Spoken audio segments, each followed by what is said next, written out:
होता है जो ज़्यादा दुधारू पशु हैं उनके लिए। ऐसे 3 तरह का यूरिया रहित पहली बार यहाँ निकाला, इसमें मिट्टी डाल देते हैं मिट्टी, और उसमें मिट्टी में सैंड में मूल भूमिका होती है, कुछ चावल से बने हुए कुछ चीज़ें होती हैं, जैसे चावल का जो छिलका होता है उसको डाल दे, उसमें सैंड यूज करना है, क्योंकि चारा डालते पशुओं को। यहाँ पे गौशाला है पीछे, वहाँ हमने बहुत बड़ा चारा का गोदाम बना हुआ, भूसा का हरा चारा तो यहीं से अपने खेतों से पैदा करके देते, वो भी ऑर्गेनिक होता है। उस चारे को छानने के लिए भी हमने छन्नी लगाई थी, क्योंकि नहीं तो सैंड जाकर के उनके पशुओं के पेट में इकट्ठा हो जाता है, उनके लिए बहुत ही हानिकारक होता है। खैर, तो हम आपको इन सारे प्रकल्पों के बारे में बताएंगे। पशुओं के लिए हमने 32 प्रो से लेकर के गर्भांजलि से लेकर के यकृतामृत, उनके पेट के लिए मल्टीविटामिन, उन पशुओं को जो न्यूट्रिशंस मल्टी न्यूट्रिशंस की कमी हो जाती है उसके लिए शक्ति धारा, एनर्जी बूस्टर के तौर पर। कई बार जो है पशु की बॉडी रेस्पॉन्ड ही नहीं करती, पशु एकदम जैसे कहते हैं ना, गांव की भाषा में बोलते हैं पशु ठाड़ में बैठ गया, मतलब पशु में ताकत ही रहती। उसके लिए पतंजलि शक्ति धारा, एनर्जी बूस्टर, फिर ये मल्टी विटामिन और ये समृद्धि, ये हम अपनी गायों को भी देते हैं। इसका 5 किलो का भी पैकिंग है हमारे पास, कोई नहीं, और ये छोटा पैकिंग है। तो जो दुधारू पशु होते हैं उनके शरीर में कैल्शियम की कमी हो जाती है, उसकी पूर्ति करने के लिए फिर हम यहाँ जो अलग अलग प्रकार के जो खाद तैयार करते हैं, कैलोरी वाला खाद है, ये वर्मी कंपोस्ट है। खास बात यह है कि इसके अंदर लैब नहीं है, एक खास बात है, जो ऑर्गेनिक गोबर होता है उससे जो तैयार खाद होता है उसमें मरकरी डेवलप नहीं होता है। फिर ये नेडअप कंपोस्ट खाद है, और एक जो खाद तैयार करते हैं संजीवक खाद। फिर अलग अलग तरह के कीटनाशक, कंजादी कीटनाशक, हिंगादी कीटनाशक, निम्बादी कीटनाशक, खट्टी छाछ तामक पातों में रखी हुई, इसी से बहुत से कीटाणु नष्ट हो जाते हैं। और ये जो है बायोगैस स्लरी जो है, ये अलग अलग तरह के 4 तरह के खाद, ये बीजामृत जो है, जो हम सीख जाते हैं खेती में, उनको पहले बीज संस्कार इसको बोलते हैं। खैर, तो ये अलग अलग तरह के बीज हमने बीजों का भी तोता करते हैं। हम कहते हैं देसी खाना। देसी खाने के लिए सबसे पहले तो देसी बीज होने चाहिए, देसी बीज, फिर देसी खाद, देसी कीटनाशक, और तब जा कर के देसी खाना, फिर देसी घी, देसी दूध, ये सारी चीज़ें छूट गई, देसी दवा। तो ये जो स्वदेशी का अभियान है बहुत व्यापक है, ये जीवन के हर पहलू से जुड़ा है। खैर, तो हम इन सब के बारे में बताएं उससे पहले एक कथन की ओर भी आपका ध्यान दिलाना चाहते हैं। बहुत से लोग ऐसा दुष्प्रचार करने में लगे कि हिंदुस्तान में सब गाय खत्म हो गई।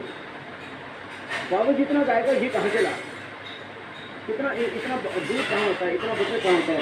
तो हमने सरकार जो है, जैसे मनुष्य की जनगणना के आंकड़े तैयार करती है, ऐसे ही लाइफ जो इंडेक्स है 2012 का, उसके आंकड़े हैं, मैं आपको बता रहा हूँ। हिंदुस्तान में कुल देसी नस्ल की गाय हैं 8,92,23,773। और मैं चाहता हूँ कि लोगों को इसके बारे में पूरी जानकारी होनी चाहिए। 8,92,23,773 देसी नस्ल की गायें हैं। शंकर नस्ल की गायें 3,37,60,460 हैं। कुल गायें हिंदुस्तान में 12,98,42,233 हैं।